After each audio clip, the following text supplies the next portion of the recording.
which is now Oklahoma.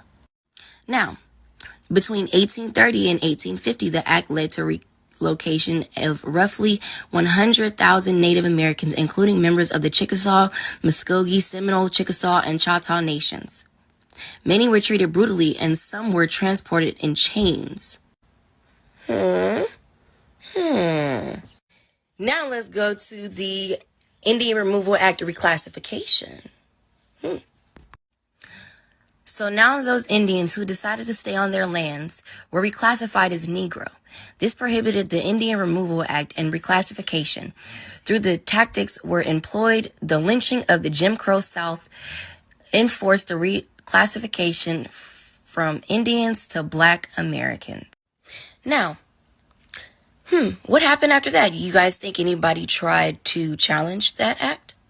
Of course they did. Let's read. How the Indian Removal Act was challenged. The Cherokee used the U.S. legal system to fight against the removal. Though they won,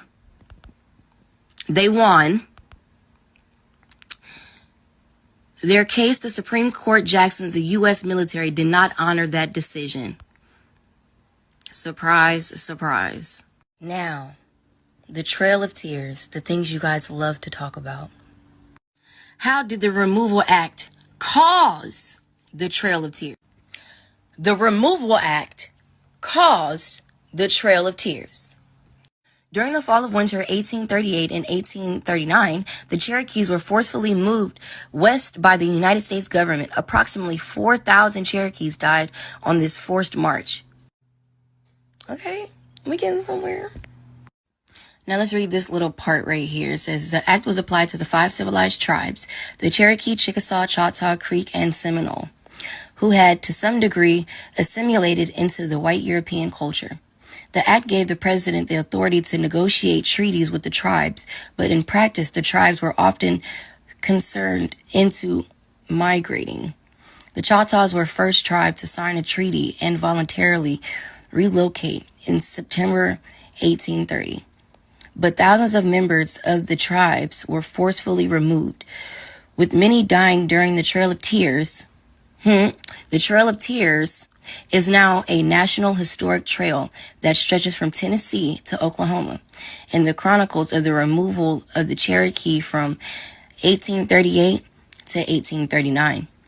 This part right here. The act also reclassified Native Americans who choose to stay on their lands as Negroes. This reclassification was enforced by the lynching of Jim Crow South, which resulted in Native Americans being classified as Black Americans. This young lady, this is her paper. She wrote a history paper. She's a history major. So this man, Carlos, is in the military, and he's a general, and he's a historian. The Negro type is seen in most of ancient Mexican sculpture. The Negroes figure frequently in the most remote traditions of some American pueblos. It is to this race doubtlessly belongs to the most ancient skeletons. It is likely that we repeat America was a Negro continent. In her article, she talks about Chief Warhouse. So I looked her up. Chief Ellen Warhouse, queen of, I do not want to mispronounce their nation, my apologies. This is actually her, and she says that when the French, Europeans, and Spaniards arrived on the American shore, they saw Black Indians trading. Though they described them as red copper colored, it even documented that earlier voyages who came to America journaled that they encountered Ethiopians, or people who looked to be. Now I want y'all to look at these numbers, because it's a little confusing, no? Because don't they say 1867? That was supposedly, and the Indian Removal Act was in 1830.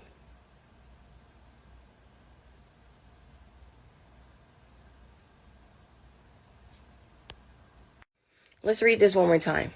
So now those Indians who decided to stay on their land were reclassified as Negro. This propaganda, the Indian Removal Act, and reclassification, though other tactics were employed. The lynching of Jim Crow South enforced the reclassification from Indians to Black Americans. Something off. Something is off. Now, back to the beginning of the video, right? Creek Indian removal. You see that? Black Warriors Path played a critical role. Where? I don't see nothing about a slave. Nothing about a slave. Not just that, let's take a look at these numbers, right? When did this say it happened?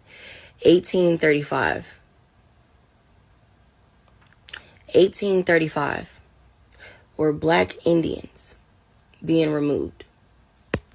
So what the fuck is this story? I'm gonna keep bringing this up. I don't care. Get mad. We own the most property in America. Quote unquote African Americans. You guys have a nice day, because I know I will.